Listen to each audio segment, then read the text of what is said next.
트럼프는 지금 기독교인들 사이에 충성심의 시험대에 올랐다라고 볼 수가 있겠습니다. 이번에 교황과 트럼프 간의 갈등이 있었잖아요. 미국에서는 천주교를 믿는 사람들 사이에서도 트럼프 지지 여부를 두고 혼란과 분열이 많이 커지고 있다는 것이죠. 최근에 과한 연출을 보인 트럼프의 모습은 중도층에게는 피로감과 반감을 동시에 주고 있습니다. 이러한 논란에도 불구하고 현재 미국의 복음주의자들 약 70%가 여전히 트럼프의 국정 운영을 지지할 만큼 그의 결속력은 견고하다는 것이 깊이 생각을 해봐야 될 것 같습니다.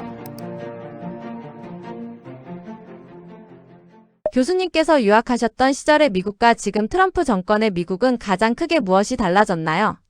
과거의 미국은 함께 들끓는 그런 용광로였다고 본다면 지금은 각자 이렇게 들끓고 있는 폭발하고 있는 화산이라고 생각해보면 되겠습니다. 예전에 제가 살았던 미국하고 달라진 미국의 세 가지 단면을 말씀드리면 물가를 제일 먼저 들 수 있겠죠. 왜냐하면 지금 치솟는 물가나 인플레이션 때문에 중산층의 삶이 무너지고 있다고 합니다. 예를 들어서 제가 2000년대 초반에 유학하던 시절에는 우리말로는 좀 만원의 행복 같다는 그런 말이 있잖아요. 예를 들어서 7불, 8불 정도면은 충분히 패스트푸드나 저렴한 중국식 뷔페 정도 가가지고 저렴한 가격에 음식을 충분히 맛있게 먹을 수 있는 그런 환경이었다면 지금은 한 끼를 든든하게 먹는 게 15불에서 20불 정도, 그러니까 거의 한 2만 원이 넘는 정도의 돈이 들 정도로 가게에 큰 부담을 주고 있는 그런 상황입니다. 또한 외식을 미국 사람들이 하려면은 팁 같은 것들이 팁플레이션이라고 불리듯이 팁이 많이 증가를 했죠. 그래서 내가 먹는 음식값에 너무도 많아진 그 팁값 때문에 외식 비용이 너무도 증가를 했대요. 물가적인 측면에서 우리가 생각을 해볼 수 있고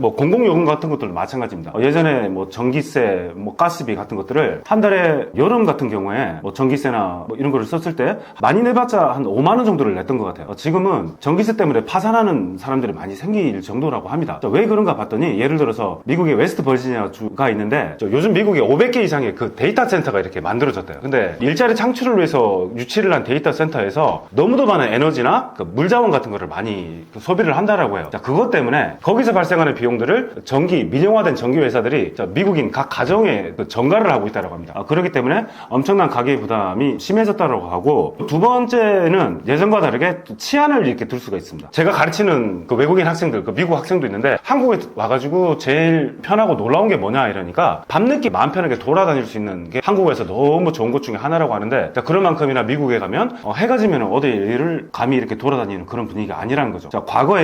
특정 특정 구역에만 가면은 조심하면 되는 그런 시절이 있었다면은 지금은 미국의 도심지 같은 곳을 가면은 대도시 한복판에도 약탈이나 총격 사건들이 약간은 조금 일상화되어 있는 그런 분위기라고 볼 수가 있겠습니다. 그렇기 때문에 미국에서는 공권력에 대한 불신과 범죄에 대한 관용 같은 것들이 뒤섞여서 시민들의 불안이 현재 극에 달하고 있는 상황입니다. 세 번째는 좀 인종 갈등을 둘 수가 있는데, 예전에는 조금 내가 인종차별적인 어떤 감정이 있다라고 하더라도 속으로 숨기면서 이렇게 겉으로 나이스하게 살아가는 그런 분위기였다면, 지금은 대놓고 내 나라에서 나가라는 그런 정서가 이제 노골적으로 이렇게 표현되는 그런 분위기로 읽힐 수가 있겠습니다. 정치적인 영향 때문인데 PC주의라고 하잖아요. 정치적인 올바름, political correctness라고 하는데, 그런 그 PC주의 때문에 특히 백인 계층 사람들로부터 소수 인종들에 대한 분노나 좀 공격적인 태도가 좀 많이 보이는 게 제가 살던 미국과 현재의 미국의 다른 점이라고 우리가 볼 수가 있겠습니다. 이번 이란 전쟁 과정에서 동맹국들이 예전처럼 적극적으로 움직이지 않는 분위기도 보이는데요. 이걸 미국 패권이 흔들리는 신호로 봐야 하나요? 패권의 종말이라기보다는 미국의 무료 봉쇄가 끝났음을 동맹들도 눈치챈 그 청구서의 시대가 돌아오지 않았나는 것입니다. 2026년 4월 30일자 뉴욕타임즈나 뉴스를 보니까 트럼프 대통령이 독일에 주둔한 미군을 철수를 하겠다라고 선언을 한 상태입니다. 탈퇴를 하겠다는 그런 위협이 있을 정도인데, 지금은 이제 그런 것 때문에 나토 가입국들, 유럽에 있는 국가들은 되게 불안한 상태죠. 과거에는 그런 국가들이 미국이라는 나라 하면은 민주주의 수호자라는 그런 명분만 주면은 동맹국들이 함께 이렇게 움직이는 그런 분위기였다면은, 지금은 트럼프 대통령의 고립주의 정책 때문에 이 동맹들한테는 이제는 미국은 언제든지 우리를 버릴 수 있다는 그런 학습 효과를 이렇게 주었다라고 합니다. 유럽 각국이 미국에만 올인하지 않고 지금은 플랜 B, 그러니까 독자 노선 같은 거를 찾아가지고 그런 나라들이 어떻게 보면은 소극적 태도의 본질이라고 볼 수가 있겠습니다. 그래서 패권의 성격이 변했다라고 생각해 볼 수 있는데, 예전에는 잘 도와주던 미국이 지금 어떻게 됐나를 본다면, 미국이 지금은 힘이 없어서 더 이상 못 도와준다는 것이 아니고, 이제는 돈 안 되는 싸움에는 힘을 쓰고 싶어 하지 않는 그런 입장이라는 것이죠. 현재 나토와 유럽은 트럼프 정권의 대외 정책을 어떻게 보고 있나요?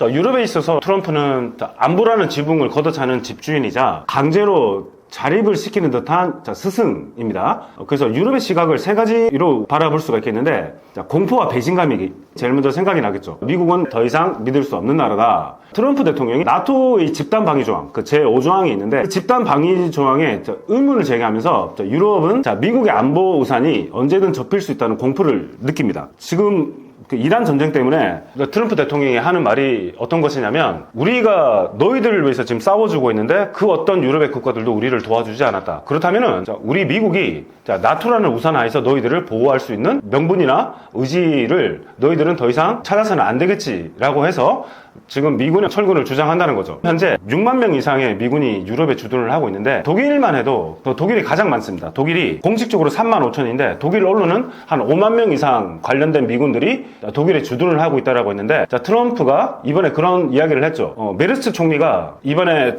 종전을 위한 미국과 이란의 협상이 있을 때 미국이 지금 이란에 모욕당할 정도로 지금 협상에서 상당히 밀리고 있다라고 말을 했던 거를 트럼프가 듣고, 그렇다면은 너희들한테 본때를 보여주마 라는 식으로 미군을 철군을 시키겠다고 했죠. 그런 정서 때문에 많은 유럽 국가들이 미국이 만약에 나토에서 탈퇴를 한다거나 미군이 철수를 한다면 그 공백을 자기 스스로 메꿔야 되는 그런 상황이 왔다는 거죠. 그러면 자립적으로 자주국방을 이루어 나가야 하는데, 문제가 뭐냐면 구소련이 붕괴를 하고 나서부터 거의 한 20-30년 동안에 유럽 국가들은, 특히 독일이나 주요 국가들이 군비를 축소하고 있었던 상황입니다. 근데 갑작스럽게 군비를 증강하거나 병력들, 군사적인 준비를 해야 되는 그런 상황이 왔을 때 준비는 아주 덜 돼 있는 그런 상황이라는 거죠.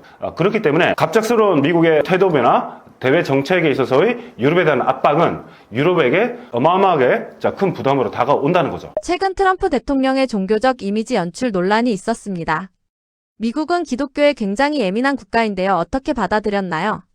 미국 기독교계는 트럼프를 성군, 세인트로 믿어서가 아니고 자신들의 가치를 지켜줄 강력한 경호원으로 고용을 했던 셈이었습니다. 그런데 이번에 트럼프 대통령이 약간 기독교를 믿는 사람들에게 모욕이 될 수 있는 그런 AI 이미지나 이런 것들을 자기 트럼프 소셜에 많이 올렸었잖아요. 거기에 대한 반응은 모든 기독교를 믿는 사람들이 한결같은 똑같은 반응을 보였던 건 아닙니다. 기독교 내부의 어떤 세 가지 시선을 우리가 볼 수가 있는데, 제일 첫 번째, 복음주의자, 그죠? 이반젤리칼이라고 하는데, 복음주의자들 입장에서 트럼프의 행동에 대한 입장은 그래도 트럼프가 부족하지만 신이 선택한 하나의 도구이기 때문에 우리가 여전히 지지를 보내야 된다는 그런 입장이라고 해요. 이런 복음주의자들 입장에서는 트럼프의 개인적인 도덕성에는 실망하면서도 그 낙태 반대, 그리고 이스라엘 지지 같은 기독교적 정책을 트럼프가 여전히 강력하게 밀어붙이는 그의 실행력에 열광을 하고 있다는 것입니다. 이 사람들은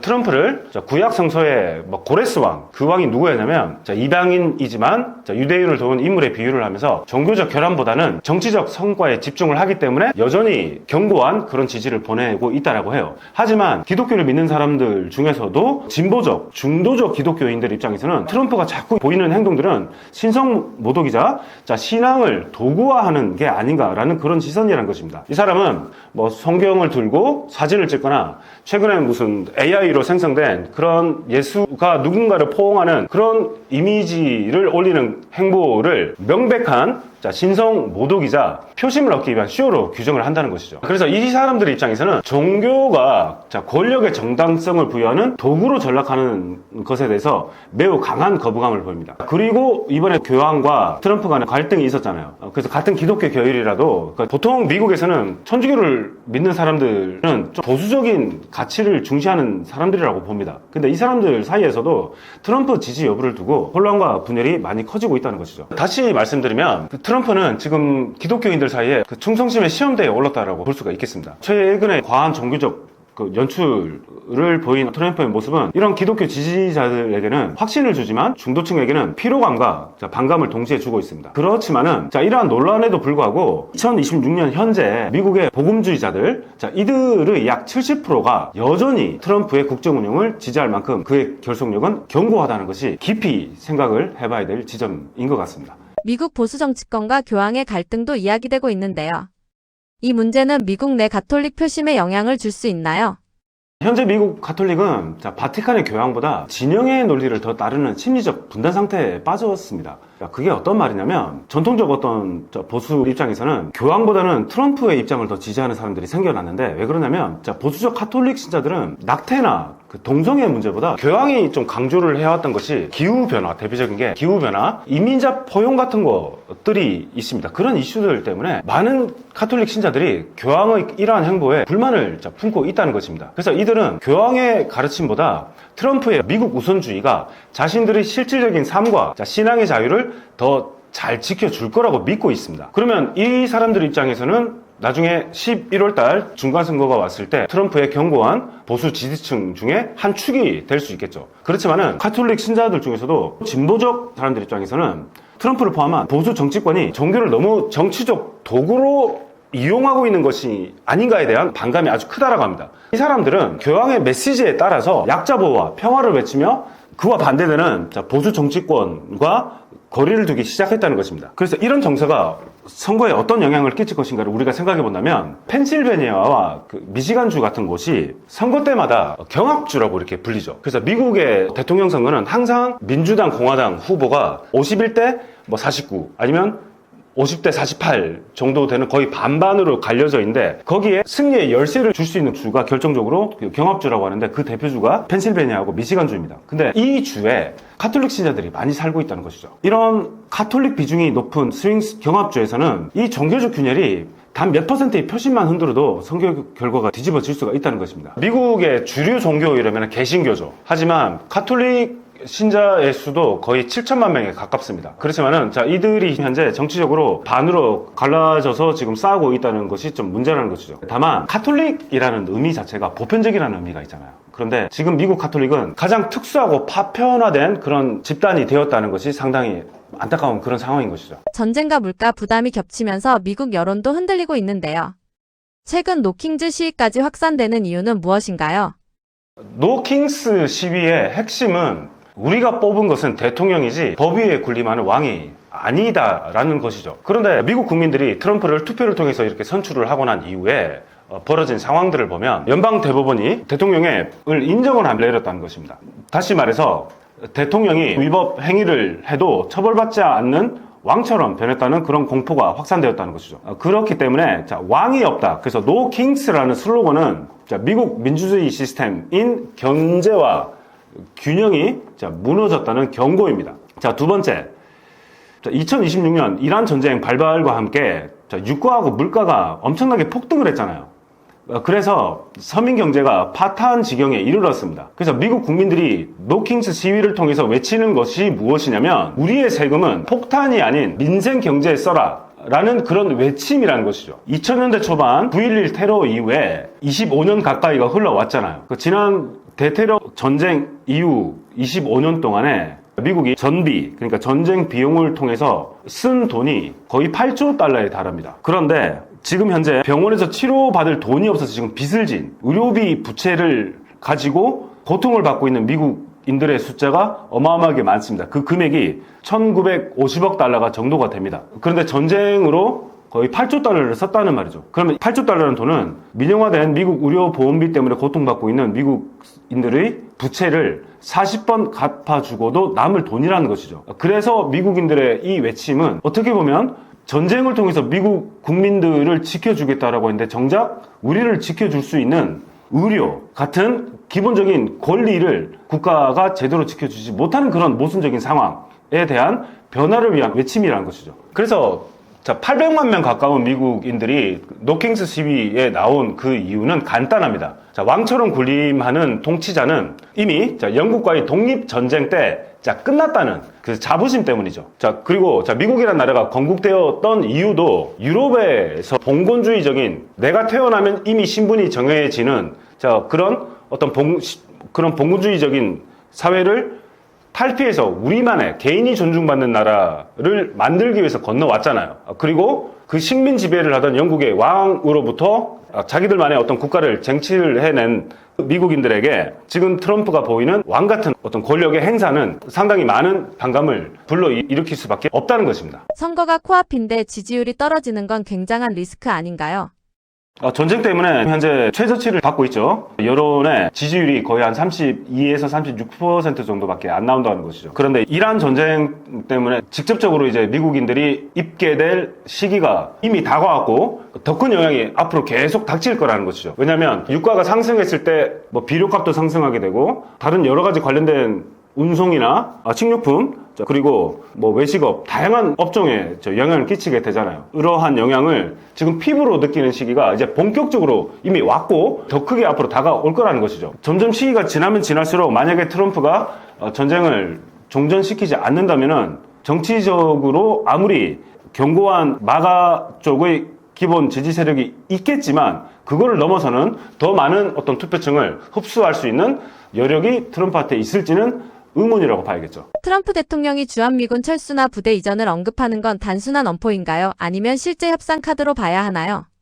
트럼프에게 주한미군은 부동의 성역이 아니고 언제든 테이블 위에 올릴 수 있는 최고의 협상 칩이겠죠. 트럼프 현 상황을 이렇게 우리가 분석을 해본다면 비즈니스적 접근을 트럼프가 하고 있지 않나. 트럼프 대통령은 주한미군을 북중 억제력이라는 전략적 가치라기보다는 비용 대비 효과라는 그 장부상의 수치로 접근을 합니다.